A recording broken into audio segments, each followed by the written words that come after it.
One question: if the neighbor living right next door to you caught a disease that would kill them within 3 days and could spread to anyone nearby, what would you do? Would you knock on their door and try to help, or would you lock yourself inside and pretend you heard nothing? In 1347, the people of Europe faced exactly this choice, and a single wrong decision could mean the death of an entire family. In October 1347, 12 Genoese ships quietly arrived at the port of Messina in Sicily. There were no cheers, no shouting, no signs of life. When dock workers boarded the ships, they found corpses scattered across the decks. The few sailors still alive had black swollen lumps covering their bodies. Their skin was rotting. They smelled of decay, and many were barely conscious. Authorities immediately ordered the ships to leave, but it was already too late. Death had already come ashore.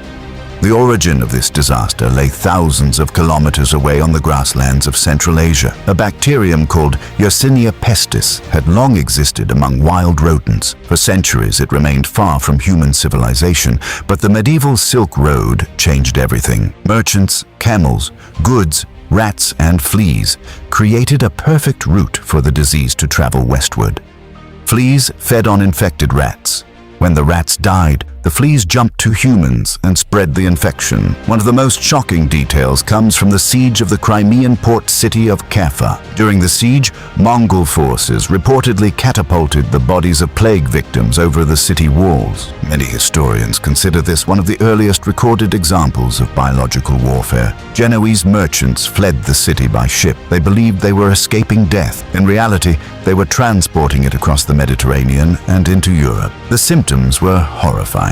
Victims developed high fevers, violent chills, uncontrollable vomiting, and massive black swellings in the groin, neck, and armpits. Touching these swellings caused unbearable pain. Most people died within 3 to 5 days. Even worse was pneumonic plague. A single cough from an infected person could spread deadly droplets through the air.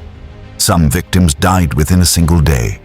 Doctors had no effective treatments. Bloodletting, herbal remedies, incense, and purification rituals all failed. Many physicians died because they stayed closest to the sick. Soon, Europe descended into chaos. During the day, streets stood empty. At night, carts loaded with corpses rolled across the cobblestones. Drivers shouted through the darkness, "Bring out your dead!" Cities could no longer keep up with burials. Huge mass graves were dug. Bodies were stacked layer upon layer, covered with lime and buried under dirt. Thousands were buried without names. In Florence alone, it is estimated that more than 1,000 people died every day during the worst period of the outbreak. Under such extreme pressure, human nature began to break. Some mothers abandoned their sick children. Husbands locked infected wives inside their homes and fled. Neighbors ignored cries for help. Doctors refused to make house visits. The writer Giovanni Boccaccio witnessed these events firsthand. He wrote that the plague destroyed family bonds, friendship, and even the most basic forms of human compassion. Yet something darker emerged. Fear demanded a target. Rumors spread across Europe claiming that Jewish communities had poisoned wells and intentionally spread the disease.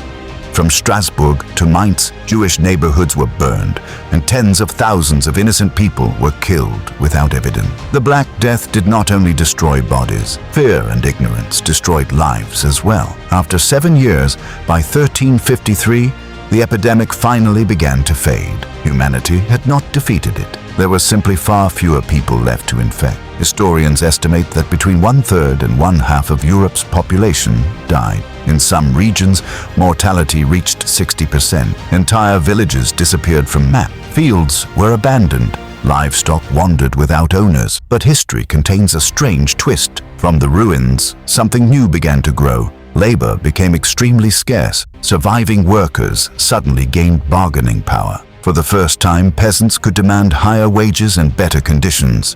The foundations of the feudal system began to crack. Many historians believe the Black Death indirectly accelerated the path toward the Renaissance. A civilization pushed to the edge of extinction began asking new questions. What does it mean to be human? What is the purpose of life? And so we return to the original question. If your neighbor were dying from a deadly contagious disease, what would you choose? The people of Europe spent 7 years and tens of millions of lives answering that question. Most chose to run, but the few who stayed, who helped others despite overwhelming fear, became the name